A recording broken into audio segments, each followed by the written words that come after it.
Hi everyone, you're watching Harv Video Audio Stuff. For you today, I've trawled through all of the specs of Canon's 90D, and I just want to highlight a few of the headline positive things and big shortcomings of this camera, so that we all get to know what it's all about and whether it's worth picking up. Let's do it.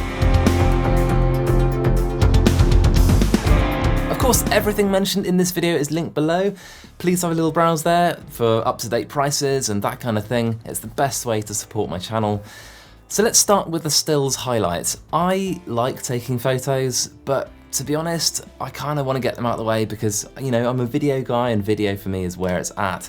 So firstly, it has a new 32.5 megapixel sensor, which is a really nice change from the standard 24 megapixel sensors these types of cameras have been given for just so long. So a nice new modern sensor and a little resolution boost equals quite a nice upgrade. The 90D shoots 10 frames per second continuous stills, which is a nice upgrade from the 7 frames per second you got with the 80D. This is actually quite a surprising increase for me because 10 frames per second makes it quite fast. It's basically no slouch. I would never need that kind of speed, of course, but it's handy for some. When it comes to body design, there are only a few upgrades with the 90D, the most obvious being the new joystick control, which is a nice addition for easier menu navigation and autofocus point selection. Apparently the 90D sees big autofocus improvements over the 80D, the principal thing being the improved face detection, but the headline is the addition of the better eye autofocus, which is nice to have. But I'm curious to see how it'll stack up against the frankly excellent eye autofocus you get in the modern Sony cameras. Interestingly, the 90D has somehow gained a 30% increase in battery life. I'm not sure how they've done this. I assume sorcery? I'm sure this will be a really welcome thing for people upgrading to this camera, but to be honest, Canon products are rarely mentioned when it comes to the subject of poor battery life. So well done Canon, didn't need improving, but well done anyway. Really wish you'd innovate in other areas, but whatever. It has an electronic shutter that allows you to have a shutter speed of up to, or I should say down to, 1/16,000th of a second. So people who like taking photos in bright sunlight at f1.4 will be loving this. Anyway, now let's get to the 90D's video specs. Let's do it. The 90D will shoot 4K video at 25 or 30 frames per second with no crop into the sensor, but for some bizarre reason it won't shoot 4K at 24 frames per second. Now I know for some of you this will seem like a really minor issue, after all it's only the difference of 1 frame per second.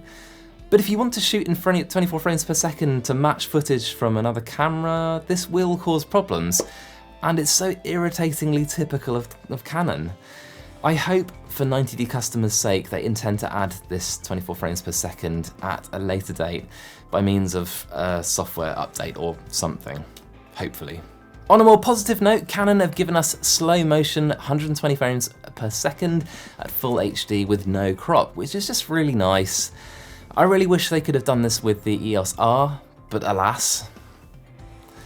Bear in mind, in this mode you don't get any kind of autofocus, which is hardly surprising given that it's a enthusiast prosumer type camera. But speaking of autofocus, of course you get Canon's exceptional dual pixel autofocus in video, which will be as brilliant and cinematic as ever. But the 90D makes use of Canon's new improved IAF. Of course we'll wait for testing for this to see if it's any good. IAF and video is definitely an area which Canon have got a bit of catching up to do, so. The codec Canon chose for 4K video is AVC/H.264, which is a good and appropriate codec for video in this camera. It's an interframe type codec, so unlike an all-eye codec which captures an image for every frame, AVC/H.264 captures 1 in 3 frames and then uses clever algorithms to fill in the blanks. You're not going to be doing any kind of work for Netflix with this codec, but it's totally fine for things like YouTube. Notable video features that the 90D is missing are sensor stabilization. It's not a big surprise, as Canon are yet to introduce this to the vast majority of their range, and it's an enthusiast camera. It doesn't have C-Log for video, which is a little disappointing, but hardly surprising. And lastly, it doesn't have dual card slots, SD card slots. Again, not shocking because of the target market for this camera.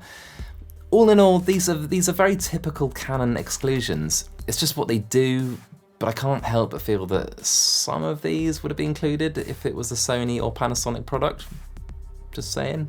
And so my opinion so far is that Canon have released yet another good vlogging camera that covers most of the bases, but has very few bells and whistles. Vloggers, enthusiasts, people who don't use C-Log and need a B camera, this is a good choice. I'd really love to see some innovation from Canon in future though. Yeah, come on. And that's it for now. Are you buying the 90D? Are you going to use this as a mini C100B camera? Are Canon giving us enough value for the features and specs of this camera? Is the 90D competitive in today's market? Please let me know in the comments section below. And consider subscribing to my channel by hitting the blob over my shoulder, and check the links below. That's the best way to support this channel. Until next time, let's help each other out and shoot better video.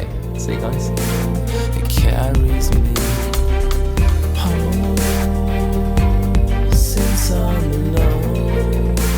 My body's holding